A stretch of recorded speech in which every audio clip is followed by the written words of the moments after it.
Regular followers of these recitals by now will be familiar with the gorgeous late-night singing voice of Cornelia Keating. Cornelia is a young woman from Cork, and you can catch that lovely cadence in her singing. She has requested this poem by Padraic Fallon, Yeats at Athenry Perhaps. Fallon was from Athenry, and in this poem is musing on the fact that William Butler Yeats, at the height of his fame, would have had to wait in that town station for a connection to his 15th century tower home in Coole, also in Galway, but 15 miles away.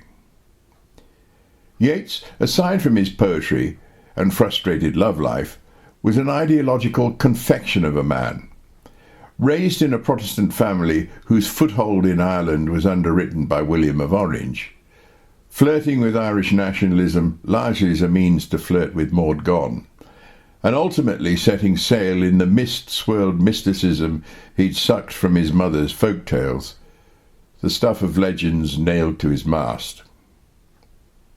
I don't know enough of either man to be certain, but I suspect from this poem that Fallon thought Yeats a lofty, privileged and impractical man who would have no idea how to drive cows and less inclination to try.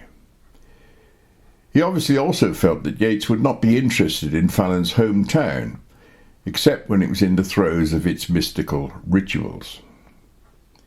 Cornelia may not agree, but I sense a whiff of regret on Fallon's part that the great man's refined self-importance couldn't allow him to dismount the clouds and spend an hour or two with him in a bar in Athenry.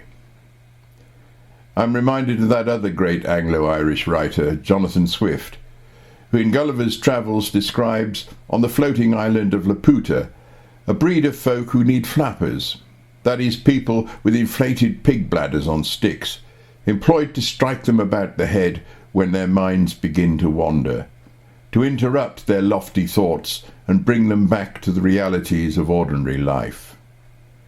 I suspect Fallon would have volunteered to be Yeats's flapper, and a heavy-handed one at that. Yeats at Athenry, perhaps. We had our towers too, a large stone soldiery at bridge and gateway. They were the whole town once, and I could have nodded to him from the top tendril of ivy or a jackdaw's nest. But I'd never heard of him, the famous poet, who lived as the crow flies 15 miles away. Certainly he'd have touched us, changing trains for Gort, have hours to idle, shared the silence of our small town shell. Maybe he passed by me in a narrow gutted street, an aimless straying gentleman, and I, the jerseyed fellow, driving out the cows. Ours was a sight-seeing place that had exhausted history, but old wars had left a dead king and a moat, and walls still half alive that watched from towers with broken rims. I doubt he bothered with us. All his sight turned in.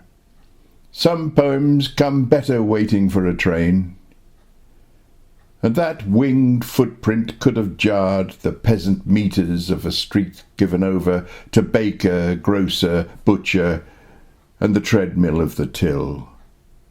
What would he think of our outcropping sheds, the architecture of the very necessary animal? And little better than our weathered famine chapel.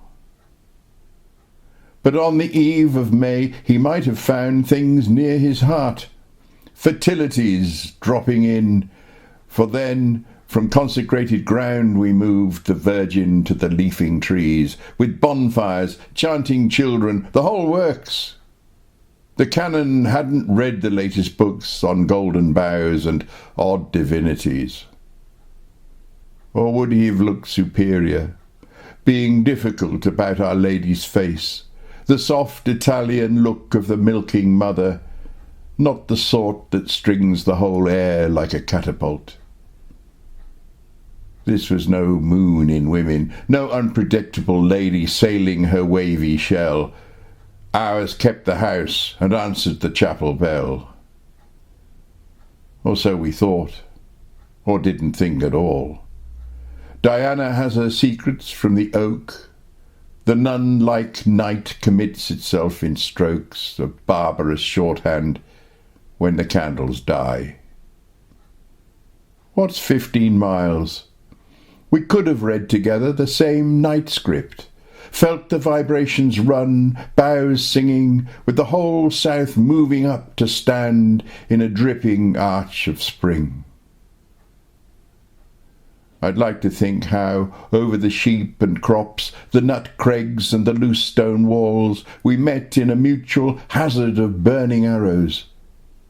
But I was too small then, my wavelength caught in anything low down as a hawthorn tree, and jammed there for a day, or all the summer, time no object, profession poetry.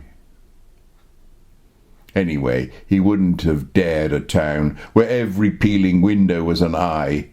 We smiled, of course, at strangers, proud of the dead king, the lordly dung that simmered in the ground. But I could have walked him round the moat. In Kingsland shone the rock where the crown toppled from the last Irish head, and a royal footsole left a bloody track. No, he'd have sat down by the line and waited, melting his bits of ore, or watching the sky jolt from the salt mills of the Atlantic over a town that died so often of the rain. Why muddy a feathered foot when a great house waited over in cool among the trees? He liked his heraldry alive, well baited, with all the amenities for muse and man, laid as king bird on a lake, a lawn for Juno's peacock, tranquil as a frieze.